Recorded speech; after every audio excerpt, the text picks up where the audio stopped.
Greetings and welcome to another Sethrak lore video.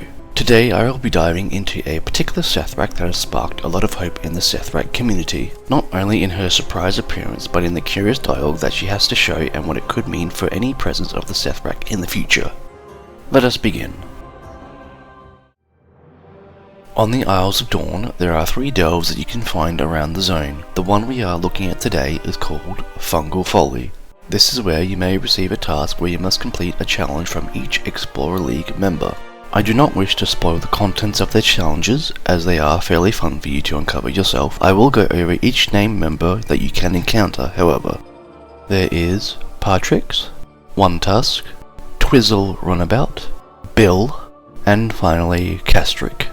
One thing I noticed out of all the other members is that Kasthrik is the only challenger with an additional dialogue that you can click on. This is where things begin to get interesting. Firstly, it is important to note that she specifically singles out the Horde as being the ones to have aided the Sethrak in Vol'dun. This is true as the Horde played a major role in bringing down the Faithless Empire and returning Sethrilus back to the Sethrak. The single line, "once the war settled," leaves it fairly ambiguous to what war she is referring to. Is she referring to the Fourth War, or the more personal war that was the devoted and Volpera fighting back against the Faithless Empire? We'll come back to this little line later. She carries on speaking about how she travelled to the whole city of Orgrimmar, and from there she journeyed to the Dragon Isles, eventually joining up with the Dragon Scale expedition. It leaves one to wonder what are her goals, and whatever it could be, she found it matching with the Dragon Scale and sought to join their ranks. It simply could be the wondrous opportunity to further explore the world and acquire relics of the past for personal study. Although Kasthrik claims she is merely aiding the League in expanding their minds and seeing past illusions, it could be that she is trying to seek out any ancient relic of the Sethrak that was lost to time. Keep in mind the Sethrak race are very ancient in terms of history. The final section is her speaking highly about how enjoyable her adventures have been, and that one day she wishes to return to Vol'dun with the stories of everything she has seen. If the war that was settled she spoke of earlier refers to the Faithless War, then this would give a lot of confirmation that the Sethrak are properly unified under Keeper Vorik since Battle for Azeroth. With all the dialogue fully covered, this leads me to the biggest question I have been pondering since finding Kasthrik in the delve since the start of the War Within. Why now?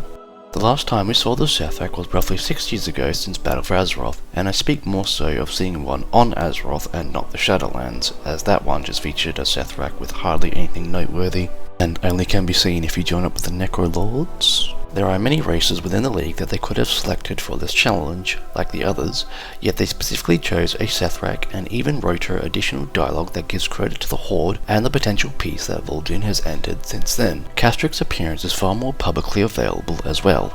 Anyone doing the Explorers League challenge can always run into her.